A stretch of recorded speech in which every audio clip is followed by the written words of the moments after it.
तो बच्चों कैसे हैं आप सब। बहुत बहुत स्वागत है आपका आज की इस वीडियो में। आज की इस वीडियो में हम लोग देखने वाले हैं बच्चों क्लास 12th का आपका सब्जेक्ट है होम साइंस, जिसको हिंदी में आप गृह विज्ञान बोलते हैं। ठीक है, तो इसका बच्चों एक इम्पॉर्टेंट हम लोग पेपर देखने वाले हैं। आपको तो पता ही होगा कल आपका पेपर होने वाला है। कल यानी कि कल है आपका 25 मई। ठीक है, 2022। तो कल आपका होम साइंस का पेपर होने वाला है, तो उसके लिए ये पेपर जरूर देख करके जाइएगा। बहुत ज्यादा चांसेस है इसके अंदर से कुछ क्वेश्चन रिपीट हो जाए आपके। ठीक है, और जिन बच्चों को नहीं पता तो ये मैं आपको पेपर नंबर 2 बता रहा हूँ, यानी कि दूसरा प्रैक्टिस पेपर है, हमारा दूसरा सैंपल पेपर है। इससे पहले मैंने एक और पेपर आपका बना रखा है, तो अगर आपने वो वाला वीडियो नहीं देखा हमारा होम साइंस का पेपर नंबर 1, तो वो वीडियो भी जरूर देख करके जाइएगा। और आपके लिए मैं इतना ही कर सकता हूं कि ये दूसरा पेपर लास्ट पर प्रोवाइड करवा सकता हूं, जरूर देख करके जाइए, बहुत इंपॉर्टेंट है ये। ठीक है, और मेरे पास होम साइंस का सब्जेक्ट नहीं था जब मैंने 12th की थी अपनी, 2019 में किया था मैंने अपना 12th। लेकिन आपकी इतनी डिमांड आ रही थी कि सर बनाइए बनाइए, तो जो सीबीएसई का लेटेस्ट पैटर्न है उसके अकॉर्डिंग ये पेपर लेके आया हूँ आपके लिए। ठीक है, तो इसीलिए इस वीडियो को लाइक कर दीजिए। जो इंग्लिश मीडियम के बच्चे होंगे उनको ज्यादा बेनिफिट मिलेगा, क्योंकि होम साइंस इंग्लिश में ज्यादा बेटर रहता है। ठीक है, लेकिन हिंदी मीडियम, मैं खुद हिंदी मीडियम का हूं, तो मैं हिंदी मीडियम के लिए भी 100% दूंगा कि वो भी बच्चे अच्छे से समझ पाए। तो चलिए वीडियो को शुरू करते हैं। तो देखिए सब्जेक्ट है आपका होम साइंस। ठीक है, इसका कोड है 064064। इसका जो पेपर होगा आपका ये 2 घंटे का पेपर होगा, और जो पेपर आएगा ये 35 नंबर का पेपर आएगा, 35 मार्क्स का पेपर आएगा बच्चों।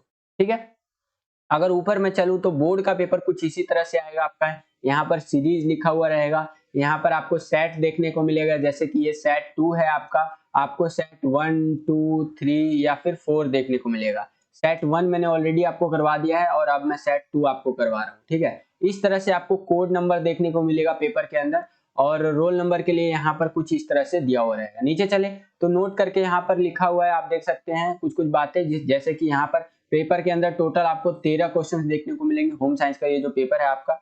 और नीचे चलते हैं तो सामान्य निर्देश को शॉर्ट में कवर कर लेते हैं बच्चों। मैंने पहले वाले वीडियो में भी आपको बताया था वैसे।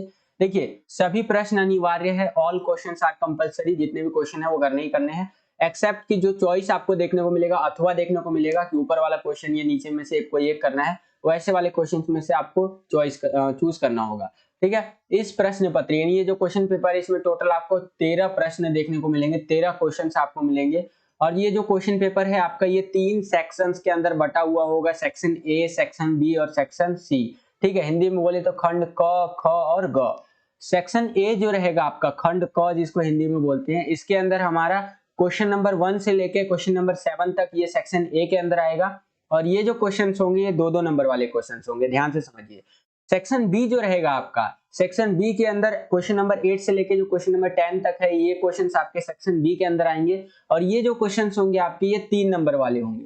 ठीक है, सेक्शन सी जो रहेगा आपका, जो कि खंड ग भी आप इसको बोल सकते हैं, इसके अंदर क्वेश्चन नंबर 13 से लेके क्वेश्चन नंबर 11 से लेके क्वेश्चन नंबर 13 तक जो क्वेश्चंस रहेंगे आपके, ये सेक्शन सी के अंदर आएंगे। और इसके अंदर आपको 4-4 नंबर वाले क्वेश्चंस पूछे जाएंगे। ठीक है, उसके बाद बताया गया है कि कुछ प्रश्नों में आंतरिक विकल्प भी दिए गए हैं, मतलब इंटरनली आपको चॉइस भी देखने को मिलेगा कि आपको मतलब 2 क्वेश्चन दे देगा, एक ही क्वेश्चन में 2 क्वेश्चन बांट करके दे देगा। ऊपर वाला करना चाहते हैं तो ऊपर वाला कर लीजिए, नीचे वाला करना चाहते हैं तो नीचे वाला भी कर सकते हैं बच्चों। ठीक है, नीचे चलते हैं। यहाँ पर देखिए इसी चीज को जनरल इंस्ट्रक्शंस के नाम से जाना जाता है। इंग्लिश मीडियम के छात्र यहाँ देख सकते हैं। अगर आप इन जनरल इंस्ट्रक्शंस को रीड करना चाहते हैं तो इजीली रीड कर सकते हैं वीडियो को पॉज करके। मैं डायरेक्ट सेक्शन ए की तरफ चलना चाहूंगा बच्चों। तो देखिए हम लोग आ गए हैं सेक्शन ए की तरफ, जिसको हिंदी में आप खंड क भी बोलते हैं।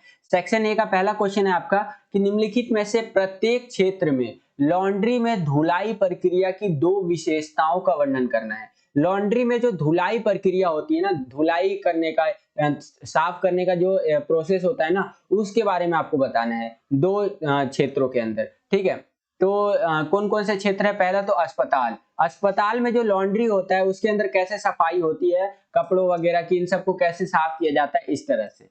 ठीक है, तो ध्यान से समझिए विशेषताएं कि अस्पताल में जो लॉन्ड्री होता है उसकी क्या क्या विशेषताएं होती है। तो पहला, स्वच्छता, सफाई और कीटाणु शोधन का ध्यान रखना होता है, यानी कि जो स्वच्छता है, साफ सफाई का बहुत ध्यान रखा जाता है अस्पतालों के अंदर। आपने देखा भी होगा जो अस्पताल होते हैं वो काफी साफ होते हैं, टाइम टाइम पे उसको साफ भी किया जाता है। कई अस्पतालों ने ऐसे डिस्पोजल का उपयोग करना शुरू कर दिया है जहां संक्रमण का खतरा होता है, जिन्हें बाद में जलाकर नष्ट कर दिया जाता है। यानी कि कई ऐसे अस्पताल, कई हॉस्पिटल आपको देखने को मिलेगा जहां पर जो चीजें हैं वो वन टाइम यूज वाली होती है, एक बार इस्तेमाल किया और उसको डिस्पोज कर दिया, उसको जला दिया। जैसे आपने वो पीओ फिको वाला गिलास में पानी पिया होगा ना, डिस्पोजल वाला जो गिलास आता है प्लास्टिक का गिलास, पिया और फेंक दिया उसको, ठीक है। तो उसी तरह से अस्पतालों में चाहे जो बिस्तर होते हैं या इस तरह से चीजें होती हैं जो अस्पतालों में यूज की जाती है लॉन्ड्री के अंदर, तो ऐसे ही चीजें इस्तेमाल करने लग गए हैं जिससे कि एक बार इस्तेमाल किया और उसको फेंक दिया। जैसे कि पीपीई किट होता है, कोरोना के टाइम पे बहुत फेमस हुआ था, एक बार पहना और फेंक दो उसको, ठीक है। तो जहां संक्रमण का खतरा होता है वहां पर इस चीज को किया जाता है, एक बार ही पहना और उसको जला दो या नष्ट कर दो। तो आई होप कि आपको अस्पताल में जो लॉन्ड्री होता है उसके बारे में समझ में आ गया होगा, उसकी विशेषताओं के बारे में। अब उसके आगे चलते हैं। देखिए होटल में भी लॉन्ड्री वाला होता है, ठीक है। तो जो होटल में लॉन्ड्री होता है उसकी विशेषताओं के ऊपर ध्यान से समझिए क्या होती है उसकी विशेषताएं, ठीक है। तो जो होटल में लॉन्ड्री होता है यहाँ पर साफ सफाई और स्वच्छता के अलावा सौंदर्य शास्त्र और लेखों का अंतिम समापन सबसे महत्वपूर्ण है। यानी कि यहाँ पर साफ सफाई तो रखी जाती है बच्चों, लेकिन उसके साथ साथ ना यहाँ पर चीजें अच्छी भी दिखनी चाहिए। जैसे कि मान लीजिए एक गेस्ट आया एक होटल के अंदर, होटल में उसको जो बेड मिलेगा ना वो तो साफ सुथरा होना चाहिए, लेकिन सजा हुआ भी बेड होना चाहिए ताकि उसको देखने में अच्छा लगे और वो समझे कि हाँ भाई ये 5 स्टार होटल है, ठीक है। तो इस तरह से तो यही बोल रहा है कि यहाँ पर साफ सफाई के साथ साथ आपको क्या होना चाहिए, सौंदर्य शास्त्र भी होना चाहिए, लेखों का अंतिम भी इस तरह से समापन होना चाहिए कि जो गेस्ट होता है उसको अच्छा लगे। उसके बाद अगला है कि अस्पतालों की तुलना में यहाँ के लेख विभिन्न फाइबर सामग्री के हो सकते हैं। धुले हुए सामानों की अंतिम परिकरण यानी स्टॉर्चिंग, इस्त्री दबाने और सही तह पर जोर दिया जाता है। कहने का मतलब यह है कि अगर इसका हॉस्पिटल वगैरह से कंपेयर किया जाए ना तो यहाँ पर ज्यादा साफ सफाई का ध्यान रखा जाता है और कुछ डिफरेंट टाइप की वो चीजें यहाँ पर इस्तेमाल की जाती है, ठीक है। ये जो पूरा पेपर था बच्चों मैं आपको बताना चाहूंगा ये इंग्लिश मीडियम में था आपका, ठीक है, इंग्लिश मीडियम में था। इसको हिंदी में मैंने ट्रांसलेट किया है आपके लिए, क्योंकि जो वीडियो है वो हिंदी मीडियम वाले बच्चे भी देखते हैं प्लस में इंग्लिश मीडियम वाले बच्चे भी देखते हैं, ठीक है। तो हिंदी मीडियम हालांकि मेजोरिटी है हमारे चैनल पे, लेकिन दोनों मीडियमों के बच्चों का ध्यान रखा जाता है क्योंकि दोनों तो आफ्टर ऑल एग्जाम आपका इसी का दे रहे हैं ना, होम साइंस का, ठीक है। तो आपको हर सब्जेक्ट का जो सैंपल पेपर देखने को मिलेगा वो हिंदी प्लस में आपका इंग्लिश दोनों में देखने को मिलेगा, ठीक है। बाकी चलिए इस जो सैंपल पेपर है इसी में और आगे बढ़ते हैं। आगे बढ़े तो यही क्वेश्चन देखिए, अगर इंग्लिश मीडियम में आपसे पूछेगा तो इस तरह से पूछेगा, describe 2 characteristics of laundry process in each of the following area. जैसे कि लॉन्ड्री का जो क्या क्या प्रोसेस रहता है हॉस्पिटल के अंदर, तो इस तरह से आप देख सकते हैं। वीडियो को पॉज करके इंग्लिश मीडियम वाले बच्चे पढ़ना चाहें तो पढ़ भी सकते हैं। साथ ही साथ अगर हम बात करें होटल की, तो होटल में आप यहाँ देख सकते हैं होटल का जो लॉन्ड्री होता है वहां पर क्या क्या चीजें आपको देखने को मिलेगा, क्लीनिनेस देखने को मिलेगा, हाइजीन देखने को मिलेगा, ठीक है। इस तरह से चीजें यहाँ पर देखने को मिलेंगी। इंग्लिश में यहाँ पर आप वीडियो को पॉज करके देख सकते हैं बच्चों, ठीक है। आगे चलते हैं। अगला क्वेश्चन देखिए, अगला क्वेश्चन है हमारा दूसरा क्वेश्चन, काफी इंपॉर्टेंट है, पेपर में आ सकता है कि ग्रीन मार्केटिंग उपभोक्ताओं को ऐसे उत्पाद प्रदान कराता है जो पर्यावरण के अनुकूल होते हैं। दिए गए कथन की 2 कारणों से पुष्टि कीजिए, ठीक है। जो ग्रीन मार्केटिंग होता है, ग्रीन मार्केटिंग मैं आपको इंग्लिश में दिखाता हूं किस तरह से बोल सकते हैं आप इसको।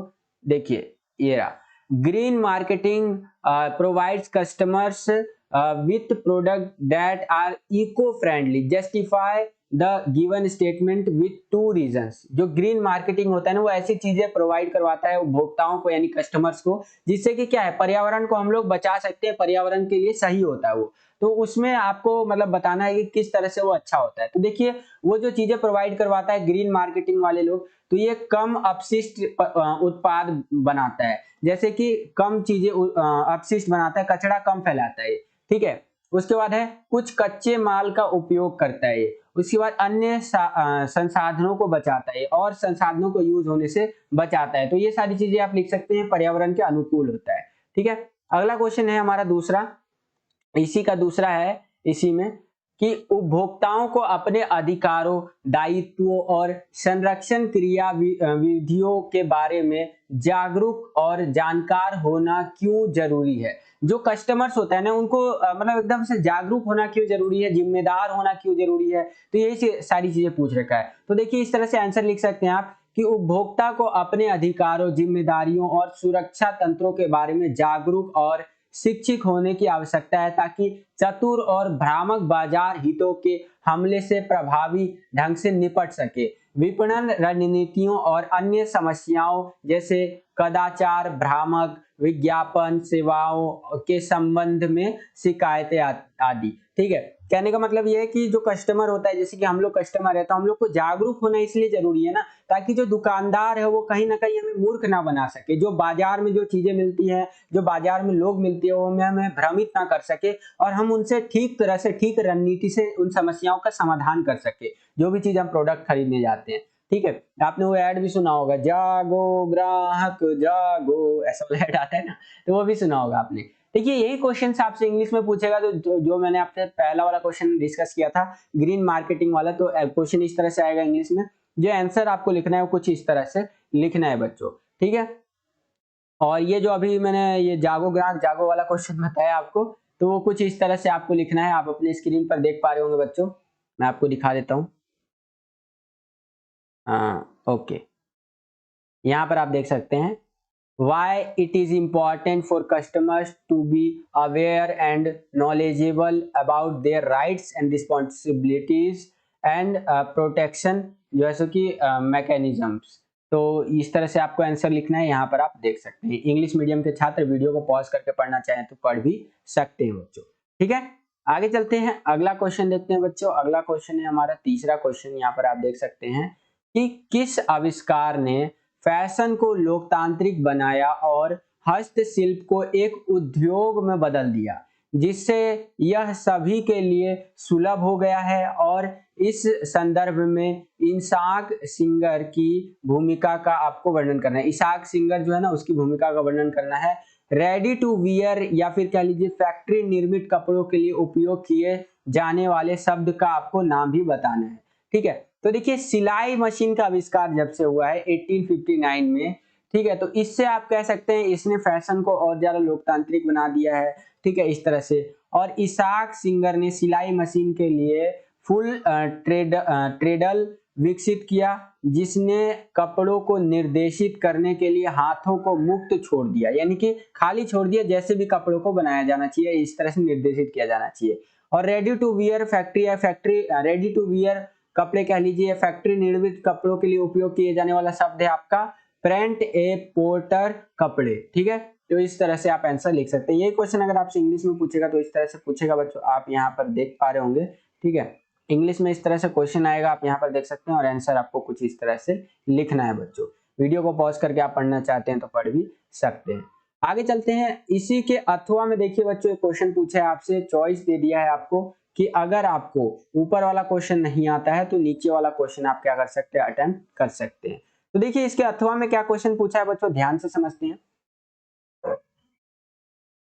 इसके अथवा में क्वेश्चन पूछा है कि आंतरिक डिजाइन व्यावसायिकों का मुख्य कार्य क्या है, दो विकल्पों को सूचीबद्ध कीजिए जहां वे स्व उद्यमी के रूप में काम करते हैं। ठीक है, तो पहला है आपका इंटीरियर डिजाइनरों का कार्य। इस तरह से आप यहाँ पर देख सकते हैं इंटीरियर डिजाइनरों का जो कार्य काम होता है वो क्या होता है। वीडियो को पॉज करके पढ़ना चाहे तो पढ़ भी सकते हैं। उसके बाद अगला है बच्चों आपका, इन्हीं सब में बात बता रहा है कि खुदरा स्टोर होता है, कार्यालय होता है, अस्पताल होता है, होटल होता है। तो इस तरह से आंसर लिखने हैं बच्चों। बहुत इंपॉर्टेंट क्वेश्चन है ये, कल के पेपर में आ सकते हैं, ध्यान रखिएगा। इसी में यही क्वेश्चन अगर इंग्लिश में पूछेगा तो इस तरह से आपसे क्वेश्चन पूछेगा, और जो आंसर आपको लिखना है वो कुछ इस प्रकार से लिखना है बच्चों। यहाँ पर आप देख सकते हैं, इस तरह से इंग्लिश मीडियम वाले छात्र भी अपना आंसर देख लीजिए, इस तरह से आपको आंसर लिखना है।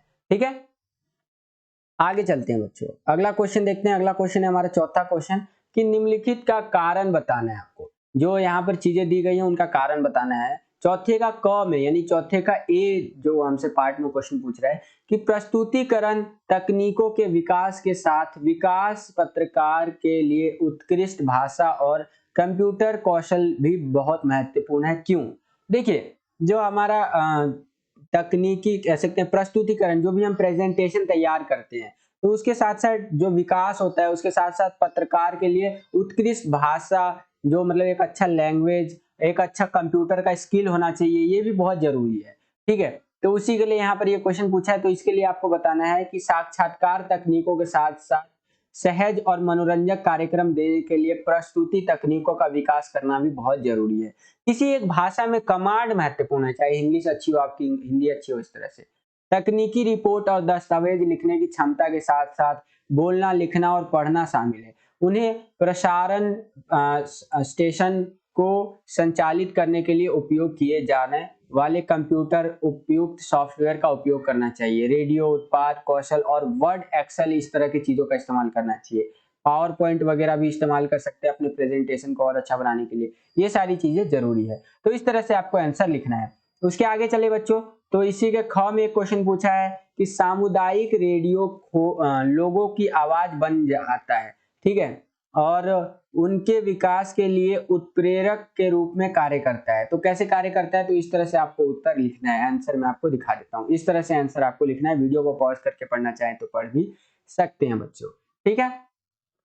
आगे चलते हैं, अगला क्वेश्चन देखते हैं बच्चों। अगला यही क्वेश्चन पहले इंग्लिश में भी देख लीजिए आप। यहाँ पर इस तरह से इंग्लिश में पूछेगा आपसे और इस तरह से आपको आंसर लिखना है बच्चों, ठीक है, इस तरह से।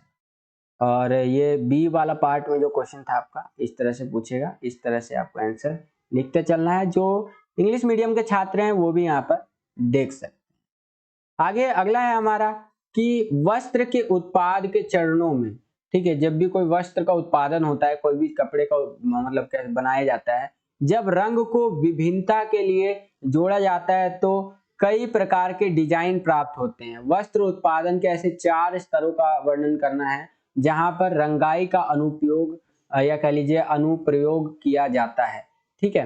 तो इस तरह से आप आंसर यहाँ पर भी देख सकते हैं। ये सारे क्वेश्चन आंसर्स इंपॉर्टेंट है। अगर यहाँ पर आप देखें तो इस तरह से आंसर आपको लिखना है बच्चों, ठीक है। वीडियो को पॉज करके पढ़ते चलिए आप लोग। इसी के अथवा में क्वेश्चन पूछ दिया आपसे कि अगर आपको ऊपर वाला क्वेश्चन नहीं आता है तो नीचे वाला क्वेश्चन आप अटेम्प्ट कर सकते हैं, ठीक है। नीचे चलते हैं, अगला क्वेश्चन देखते हैं बच्चों। अगला क्वेश्चन है हमारा कि बुनावट दिखने और छूने की एक संवेदी अनुभूति है जो वस्त्र की स्पर्शी तथा दृश्य गुणवत्ता को बताती है। 4 कारकों को सूचीबद्ध कीजिए जो वस्त्र सामग्री में बुनावट का निर्धारण करते हैं, ठीक है।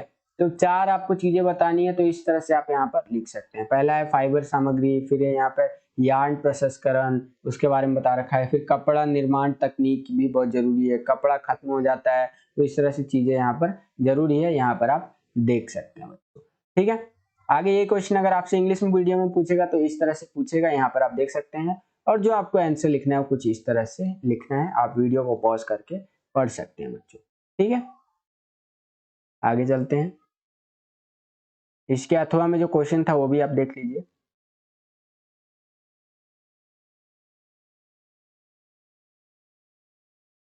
आगे चलते हैं, छठा क्वेश्चन है कि हर जगह स्वच्छता लाने और स्वच्छता की स्थिति में सुधार करने के प्रयासों में वृद्धि लाने के लिए एक राष्ट्रव्यापी अभियान के रूप में कौन सा मिशन शुरू किया गया, यह कब प्रारंभ किया गया, इस जन आंदोलन का एक और मुख्य उद्देश्य बताइए। तो देखिए हमारे देश में साफ सफाई को और बढ़ाने के लिए स्वच्छ भारत मिशन जो है वो शुरू किया गया। 2 अक्टूबर 2014 को ये शुरू किया गया था और 2014 से 2019 की अवधि ये इस टाइम में देखा जाए तो इस टाइम में बड़े पैमाने पर इस चीज को लागू भी किया गया। घरेलू स्वामित्व वाले और सामुदायिक स्वामित्व वाले शौचालय का निर्माण करवाया गया, ठीक है, जिससे कि क्या हुआ, स्वच्छता को बढ़ाने में, गांव गांव शहर शहर में बढ़ाने में बहुत ज्यादा मदद मिली थी बच्चों। तो इस तरह से ये क्वेश्चन पूछ सकता है आपसे और इस तरह से आंसर लिखना है आपको, ठीक है। आगे चलते हैं, यही क्वेश्चन अगर आपसे इंग्लिश में पूछेगा तो इस तरह से क्वेश्चन पूछेगा आपसे और जो आपको आंसर लिखना है आप अपनी स्क्रीन पर देख सकते हैं बच्चों। इस तरह से आंसर लिखना है। क्लीन इंडिया मिशन चला था 2 अक्टूबर 2014 को और ये हमारा अभी तक 2019 तक का डेटा के अनुसार ये आपको चीजें बता रहे हैं, ठीक है। आगे चलते हैं, अगला क्वेश्चन देखते हैं बच्चों। अगला क्वेश्चन है हमारा 7वां क्वेश्चन कि गृह व्यवस्था परामर्शदाता के रूप में कमल एक आतिथ्य प्रतिष्ठान में अनुबंध के आधार पर अपनी सेवाएं प्रदान करना चाहता है। गृह व्यवस्था विभाग के 4 वर्गों के विषय में उसे बताइए जिससे वह उन वर्गों को दक्षतापूर्ण व्यवस्थित कर सके। तो इसका उत्तर आपको कुछ इस तरह से लिखना है बच्चों, यहाँ पर आप देख सकते हैं। हाउस कीपिंग कंट्रोल डेस्क के रूप में हाउस कीपिंग प्रबंधन यानी मैनेजमेंट जो होता है उसमें भी हो सकता है। ठीक है, अतिथि कक्ष जो हमारा होता है ब्रिगेड के रूप में वो कर सकता है वो। ठीक है, अगला है सार्वजनिक क्षेत्र ब्रिगेड के रूप में। तो ये हमारे हाउस कीपिंग विभाग के जो अनुभाग होते हैं ना, अलग अलग पार्ट्स, तो उसके बारे में यहाँ पर आप देख सकते हैं। ठीक है, ये क्वेश्चन अगर आपसे इंग्लिश मीडियम में पूछेगा तो कुछ इस तरह से पूछेगा, आप वीडियो को पॉज करके पढ़ सकते हैं और जो आंसर लिखना है वहां पर देख सकते हैं बच्चों। यह आंसर कुछ इस तरह से लिखना है, sections of the housekeeping department. तो क्या क्या सेक्शन है यहाँ पर आप देख सकते हैं, housekeeping management, guest room bridge, ठीक है, पब्लिक सेक्टर ब्रिज। तो इस तरह से होते हैं हमारे यहाँ पर सेक्शंस जो कि हाउसकीपिंग डिपार्टमेंट के अंदर होते हैं। आगे चलते हैं बच्चों, अब हम लोग आ गए हैं सेक्शन बी के अंदर, जिसके अंदर बेसिकली आपका 3 नंबर वाले जो क्वेश्चंस है ये पूछे जाएंगे बच्चों। ठीक है, तो चलिए एक एक करके समझते हैं सेक्शन बी के क्वेश्चंस को।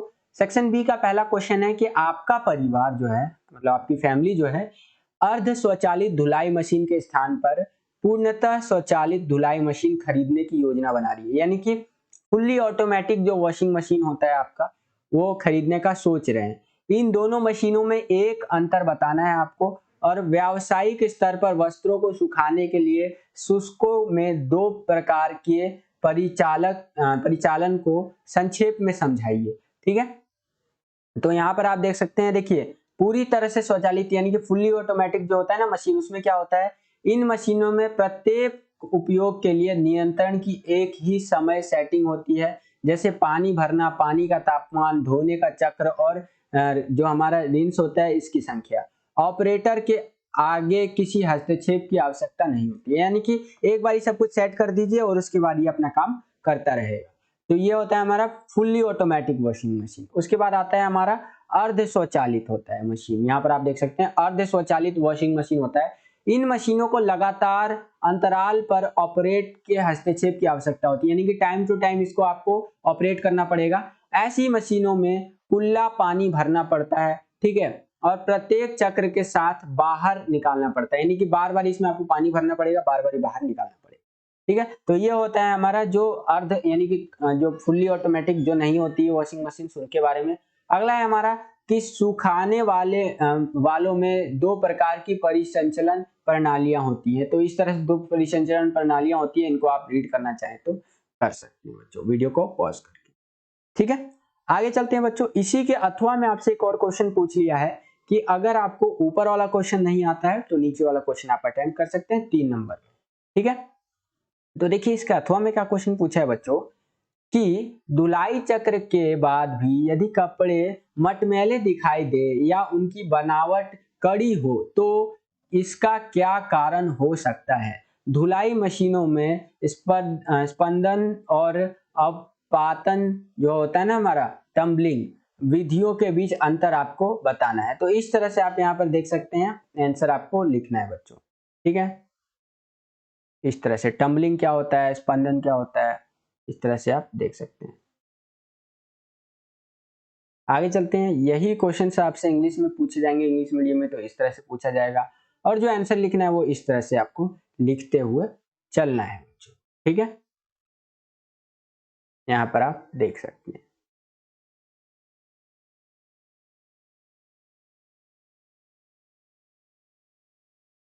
और इसके अथवा में जो अभी हमसे टम्बलिंग वाला क्वेश्चन पूछा था वो उसको भी एक बार देख लीजिए कि वो क्वेश्चन इंग्लिश में कैसे पूछेगा आपसे। इंग्लिश में कुछ इस तरह से पूछेगा बच्चों, यहाँ पर आप देख सकते हैं, और जो आंसर लिखना है आप देख लीजिए कैसे आंसर लिखना है आपको।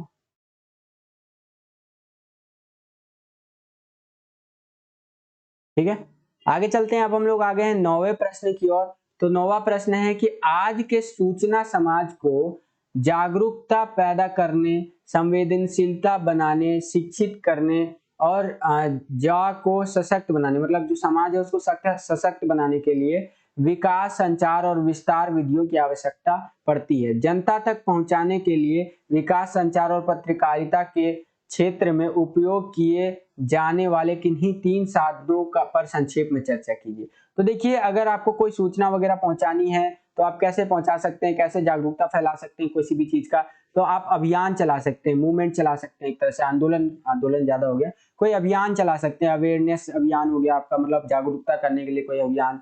ठीक है, विकास संचार के 3 तरीके हैं ये आपके। ठीक है, और उसके बाद रेडियो टेलीविजन के माध्यम से, ये भी बहुत फेमस है, जिसके थ्रू अपना मैसेज आप पहुंचा सकते हैं। उसके बाद अगला है आपका प्रिंट माध्यम, यानी कि जो प्रिंट माध्यम होता है ना, जैसे कि समाचार पत्र होता है, पत्र पत्रिकाएं होती हैं, तो इनके माध्यम से भी पहुंचा सकते हैं, लोगों को अवेयर कर सकते हैं। ये क्वेश्चन अगर आपसे इंग्लिश मीडियम में पूछेगा तो कुछ इस तरह से पूछेगा बच्चों, आप यहाँ पर देख सकते हैं। और जो आपको आंसर लिखना है वो मैं आपको आंसर बता देता हूँ। आंसर आपको कैसे लिखना है, आंसर आपको इस तरह से लिखना है इंग्लिश मीडियम में, आप अपनी स्क्रीन पर देख सकते हैं। ठीक है, ये रहा आंसर आपका। आगे चलते हैं, अगला क्वेश्चन है 10वां क्वेश्चन कि फैशन एक चक्र में चलता है। ठीक है, जिस तरीके से फैशन बदलता है उसे सामान्यतः फैशन चक्र के रूप में जाना जाता है। संक्षेप में चित्र की मदद से फैशन चक्र के विभिन्न चरणों को समझाना है आपको। तो देखिए, एक चित्र के माध्यम से आपको फैशन चक्र के बारे में बताना है। तो यहाँ पर मैंने ये लगा दिया आपके लिए कि स्टेजेस ऑफ फैशन साइकिल। तो इस तरह से होता है, हमारा पहला इंट्रोडक्शन आता है, फिर राइज होता है, फिर पीक आता है उसका एक टाइम पे, फिर डिक्लाइन होने लगता है, धीरे धीरे कम होने लगता है। तो इस तरह से ये फैशन का एक साइकिल होता है बच्चों, पूरा का पूरा। ठीक है, उसी के बारे में अगर आप पढ़ना चाहें तो यहाँ पर और चीजें दे रखा है। यहाँ पर देखिए कि एक शैली का उपयोग किया जाता है। ठीक है, क्या होता है, फैशन में एक शैली का उपयोग किया जाता है। उसके बाद आगे चले तो अगला आप देख सकते हैं, यहाँ पर लोकप्रियता में वृद्धि देखने को मिलती है, फिर धीरे धीरे पॉपुलर होने लगता है कोई भी फैशन। उसके बाद क्या होता है, लोकप्रियता की चोटी, यानी कि बिल्कुल आप कह सकते हैं जब उस टाइम पे पीक होता है ना, उस पे पहुंच जाता है वो। ठीक है, तो इस तरह से आप फैशन चक्र को समझ सकते हैं। ठीक है, यही क्वेश्चन अगर आपसे इंग्लिश मीडियम में पूछेगा तो इस तरह से पूछेगा, आप अपनी स्क्रीन पर देख सकते हैं बच्चों। और जो आपको ये डायग्राम वगैरह जरूर बनाए कीजिए बच्चों, जितना आप इस तरह से डायग्राम बनाएंगे ना तो आपके लिए बेनिफिशियल होगा। आपका पेपर में आपको जो एग्जामिनर जो मतलब आपका कॉपी चेक करेगा, इन्विजिलेटर, जो भी इन्विजिलेटर तो एग्जाम में होता है, जो मतलब आपका कॉपी चेक करेगा, चेक कर बोल सकते हैं, तो उसके ऊपर एक अच्छा इंप्रेशन जाएगा बच्चों। ये इंग्लिश मीडियम में यहाँ पर आप देख सकते हैं। ठीक है, आगे चलते हैं। अब हम लोग आ गए हैं सेक्शन सी के अंदर, खंड ग के अंदर। सेक्शन सी में बच्चों आपसे 4-4 नंबर वाले क्वेश्चन पूछेगा। सेक्शन ए में 2 नंबर वाले पूछा था आपसे, सेक्शन बी के अंदर 3 नंबर वाले, और जो सेक्शन सी है इसमें 4-4 नंबर वाले क्वेश्चन आपसे पूछेगा बच्चों। ठीक है, तो चलिए समझते हैं जो 4-4 नंबर वाले क्वेश्चन है वो कैसे पूछ सकता है आपसे।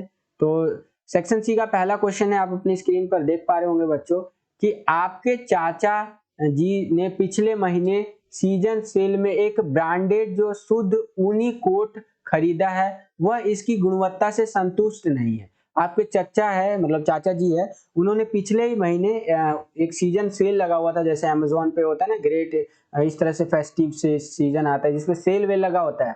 तो उन्होंने एक ऊनी कोट खरीदा है, तो उससे ना संतुष्ट नहीं है, पूरी तरह से सेटिस्फाई नहीं है। तो वो इसकी गुणवत्ता को कैसे मतलब चेक कर सकते हैं, इसी संदर्भ में अब आपसे क्वेश्चन पूछा जाएगा। देखिए, अब 11वें ए में यानी क में क्वेश्चन पूछा है कि इस संदर्भ में वह कौन से 2 उपभोक्ता अधिकारों का प्रयोग कर सकते हैं। वो संतुष्ट नहीं है तो क्या कर सकते हैं। तो देखिए, इस संदर्भ में उपभोक्ता अधिकार कुछ इस तरह से कि सुने जाने का अधिकार होता है, यानी कि सुनवाई के अधिकार का अर्थ है कि उपभोक्ता के हितों पर उचित विचार किया जाएगा और उचित मंचों पर प्रतिनिधित्व का अधिकार होता है। तो इस तरह से आप लिख सकते हैं कि उसका अपना एक अधिकार है, जिससे कि अगर वो संतुष्ट नहीं है तो चीजें कर सकता है। उसके बाद अगला है कि 4 दायित्वों का उल्लेख कीजिए जिनके द्वारा उन्हें एक जिम्मेदार उपभोक्ता माना जा सकता है, यानी कि 4 ऐसी चीजें बतानी है जिससे कि जिम्मेदार आप एक कस्टमर बनेंगे। तो देखिए, उसे विभिन्न अधिकारों और कानूनों का ज्ञान होना चाहिए। जो कस्टमर होता है उसको अलग अलग चीजों का ज्ञान होना चाहिए कि क्या मेरे राइट्स है, क्या कानून वगैरह है, और इसी तरह से 4 चीजें यहाँ पर आप देख सकते हैं बच्चों। यही क्वेश्चंस अगर आपसे इंग्लिश मीडियम में पूछेगा तो आगे अभी मैं इंग्लिश मीडियम में भी दिखा दूंगा। अगला ग में भी एक क्वेश्चन पूछ लिया है कि ऊनी कोट की गुणवत्ता और शुद्धता को सुनिश्चित करने के लिए आपको लेबल पर जो लेबल होता है ना उस पर कौन सा मानक चिन्ह अवश्य देखना चाहिए। जैसे कि आपने देखा होगा कि जो सोना वगैरह खरीदते हैं तो उसमें बोलते हैं कि हॉलमार्क वगैरह का निशान देखिए, ऐसा ऐड भी आपने देखा होगा कि हॉलमार्क का निशान, शुद्धता की पहचान। तो इसी तरह से यूनिकोड जब खरीदा तो उसकी शुद्धता के लिए, क्वालिटी के लिए उनको इस तरह से हॉलमार्क जो है ना उसका निशान देखना चाहिए था, ठीक है, जिससे कि उनको जो कोट है वो ओरिजिनल मिला है और इस तरह से उनको समझ में आए, ठीक है। यहाँ पर आप देखेंगे तो आर भी लिखा हुआ है, वॉलमार्क रजिस्टर करके होता है, ठीक है। ये क्वेश्चन आपसे इंग्लिश मीडियम में पूछेगा तो इस तरह से इंग्लिश मीडियम में क्वेश्चन आएगा, आप यहाँ पर देख सकते हैं, मतलब क्वेश्चन के बारे में बता रखा है। फिर नीचे अब आप ओरिजिनल क्वेश्चन पूछ रखा है आपसे कि which two customer rights can be exercise in this context, इन दो कौन से ऐसे अधिकार है जो इसमें इस्तेमाल किए जा सकते हैं। तो इस तरह से आप लिख सकते हैं, यहाँ पर आप आंसर देख सकते हैं बच्चों, इंग्लिश मीडियम वाले बच्चे। उसके बाद आगे चले तो अगला इसी के बी में एक क्वेश्चन पूछा है, आप यहाँ पर देख सकते हैं। बी में देखिए किस तरह से क्वेश्चन पूछा है आपसे, ठीक है, और इस तरह से आपको आंसर लिखना है कि कंज्यूमर रिस्पॉन्सिबिलिटीज क्या होती हैं, इस तरह से आप देख सकते हैं, ठीक है। और सी में वही क्या क्वेश्चन पूछा था कि कैसे वो अपना जो भी चेक कर सकते हैं, क्वालिटी चेक, तो वो पिक्चर इस तरह से देखना चाहिए था उनको, ताकि उनको गुणवत्ता क्वालिटी के बारे में पता चल सके, ठीक है, कि वो प्योर है कि नहीं है। उसके बाद आगे चले तो अब हम लोग आ गए हैं बच्चों 12वें क्वेश्चन के अंदर। 12वें क्वेश्चन में आप देखिए क्या पूछा है कि हेमा एक ऐसी महिला के लिए सलवार कमीज डिजाइन कर रही है जिसका पेट जो है ना बहुत मोटा है। हेमा नाम की एक लड़की है या एक औरत समझ सकते हैं, वो एक ऐसी महिला के लिए, एक ऐसी फीमेल के लिए एक सलवार कमीज जो है सो कि डिजाइन कर रही है जिसका पेट बहुत मोटा है, ठीक है। सुझाव दीजिए कि वह इस पोशाक में डिजाइन के सभी 4 तत्वों का उपयोग कैसे कर सकती है और चित्रों की सहायता से अपनी उत्तर की पुष्टि करनी है, ठीक है। तो देखिए कैसे कर सकती हैं वो, तो ध्यान से समझिए। एक मोटे पेट वाली महिला के लिए सलवार कमीज में डिजाइन के 4 तत्वों का उसको उपयोग करना चाहिए। पहले तो जब वो लाइन बनाती है, ठीक है, तो लाइन उसको ध्यान में रखना चाहिए। उसके बाद रंग का ध्यान रखना चाहिए, फिर आकार जो साइज होता है ना उसका ध्यान रखना चाहिए, फिर बनावट जो होता है उसका ध्यान रखना चाहिए। इस तरह से वो मोटी महिला के लिए भी वो क्या बना सकती है, सलवार कमीज बना सकती है। आप वीडियो को पॉज करके इनको पढ़ना चाहते हैं डिटेल में तो पढ़ भी सकते हैं बच्चों, ठीक है। अब आगे चलते हैं। आगे इसी के अथवा में यहाँ पर आप देख सकते हैं क्वेश्चन पूछा है कि अगर आपको बच्चों ऊपर वाला क्वेश्चन नहीं आता है तो आप ये नीचे वाला क्वेश्चन अटेम्प्ट कर सकते हैं। तो चलिए इसके अथवा में जो क्वेश्चन पूछा है उसको समझते हैं बच्चों यहाँ पर। तो इसके अथवा में देखिए क्या क्वेश्चन पूछा है कि एक कॉलेज जाने वाली लड़की को स्कर्ट ब्लाउज डिजाइन करने के लिए संबंधित रंग योजनाओं तथा डिजाइन में उचित अनुपात का महत्व चित्रों की सहायता से समझाइए। यानी कि कॉलेज जाने वाली लड़की को जो स्कर्ट होता है, जो ब्लाउज होता है, उसका डिजाइन जो होता है ना उससे संबंधित जो रंग होता है तो उसको कैसे मतलब उसके लिए कैसे प्लान बनाया जा सकता है, कैसे डिजाइन किया जा सकता है, तो उसका अनुपात वगैरह जो होता है ना उसके बारे में आपको बताना है। तो देखिए यहाँ पर ध्यान से समझ लीजिए इस क्वेश्चन का आंसर, ठीक है। संबंधित रंग योजनाएं कम से कम एक रंग समान हो ये, ठीक है। इस तरह से आप आंसर यहाँ पर लिख सकते हैं बच्चों, ठीक है। नीचे चले तो अनुपात के बारे में यहाँ पर आप देख सकते हैं कि क्या अनुपात होना चाहिए, क्या साइज वगैरह चीजें होनी चाहिए, तो यहाँ पर आप देख सकते हैं, ठीक है। इस तरह से बच्चों तो वीडियो को पॉज करके आप पढ़ना चाहें तो पढ़ भी सकते हैं। इंग्लिश मीडियम में ये क्वेश्चन आपसे पूछेगा तो कुछ इस तरह से पूछेगा, आप यहाँ पर देख सकते हैं, और जो आपको आंसर लिखना है वो कुछ इस तरह से लिखना है बच्चों, ठीक है, इस तरह से लिखना है। आगे चलते हैं। इसी के अथवा में एक क्वेश्चन पूछ लिया आपसे जो मैंने आपको बताया था अभी ब्लाउज वाला, ये इस तरह से डिजाइन करना है स्कर्ट एक कॉलेज जाने वाली लड़की के लिए, तो इस तरह से आप यहाँ पर देख सकते हैं बच्चों। क्वेश्चन पूछा था आपसे इंग्लिश मीडियम में, इस तरह से पूछेगा, यहाँ पर आप देख सकते हैं, और जो आंसर आपको लिखना है कुछ इस तरह से लिखते हुए चलना है, ठीक है।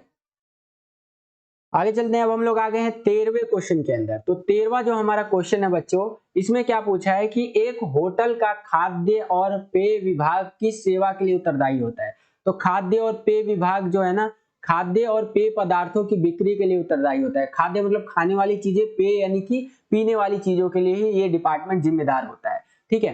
तो इस तरह से आप इसका आंसर लिख सकते हैं। उसके बाद अगला है हमारा यहाँ पर कि इस विभाग से संबंधित 2 सेवाओं विभागों की सूचीबद्ध कीजिए। इसके अंदर खाने वाले विभाग के अंदर जिसमें आपको खाना मिल सकता है, और पीने वाले विभाग के अंदर जिसके अंदर आपको पानी या पीने वाली चीजें मिल सकती हैं। तो ऐसे 2 विभाग बताने की होटल के अंदर ऐसी चीजें कहाँ मिल सकती हैं। तो रसोई होता है, रेस्टोरेंट वगैरह होता है, ठीक है, जैसे कि कक्षा सेवा होता है, इस तरह से चीजें होती है, बार होता है, कॉफी शॉप होता है। तो इस तरह से आंसर आप लिख सकते हैं बच्चों। उसके नीचे चलूं तो अगला है तीसरा हमारा कि रेस्तरां में काम करने वाले कर्मचारियों के लिए आवश्यक 5 जो दक्षताएं हैं उनका आपको मूल्यांकन करना है या बताना है।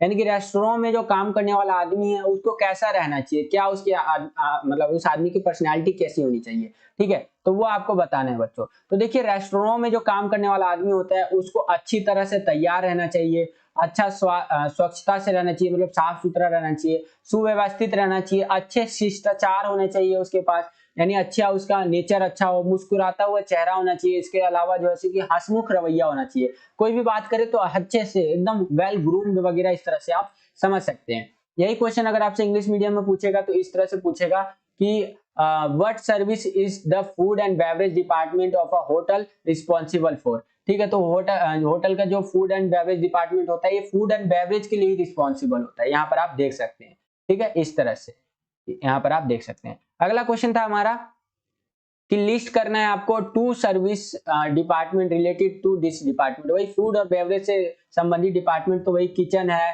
बैंक्वेट एंड रेस्टोरेंट्स हो जाएंगे हमारे, रूम सर्विस हो जाएगा, स्टे वर्डिंग हो जाएगा, बार कॉफी शॉप हो जाएगा, इस तरह से आप लिख सकते हैं।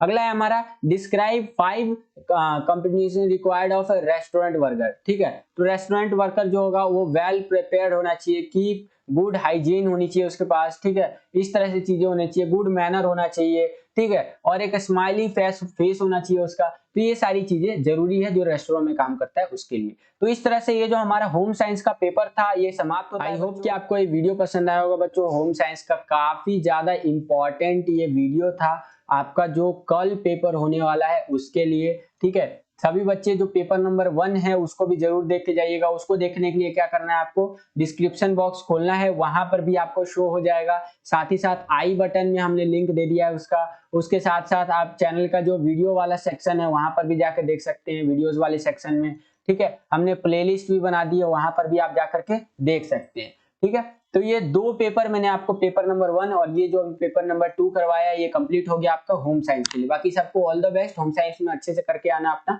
ठीक है। और वीडियो पसंद आया तो वीडियो को लाइक कीजिए। अदर जो आपके इकोनॉमिक्स वगैरह है वो सारे सब्जेक्ट भी करवाए जाएंगे आपको सैंपल पेपर। वीडियो को लाइक कीजिए, जितना ज्यादा आप वीडियो को लाइक करेंगे उतना ज्यादा हमारा मोटिवेशन बढ़ेगा। और हाँ बच्चों वीडियो को शेयर कीजिए। मिलता हूँ आपसे अगली वीडियो में। और चैनल पर नए आ गए हैं तो चैनल को सब्सक्राइब भी कर लीजिएगा इसी तरह के टर्म 2 के पेपर के लिए। जितने भी आपको पेपर मिलेंगे इसी चैनल पर देखने को मिलेंगे। तो सब्सक्राइब करके आपको क्या करना है, बेल आइकन पे क्लिक करके ऑल पे क्लिक करना है, जिससे कि जितने भी हमारे नए वीडियोस आएंगे उसका नोटिफिकेशन सबसे पहले आपको मिल जाए आपके टर्म 2 के लिए। तो बस आज के लिए इतना ही। मिलता हूं आपसे अगली और एक्साइटिंग वीडियो में। तब तक के लिए खुश रहिए, खुश रखिए सभी को। जय हिंद, वंदे मातरम।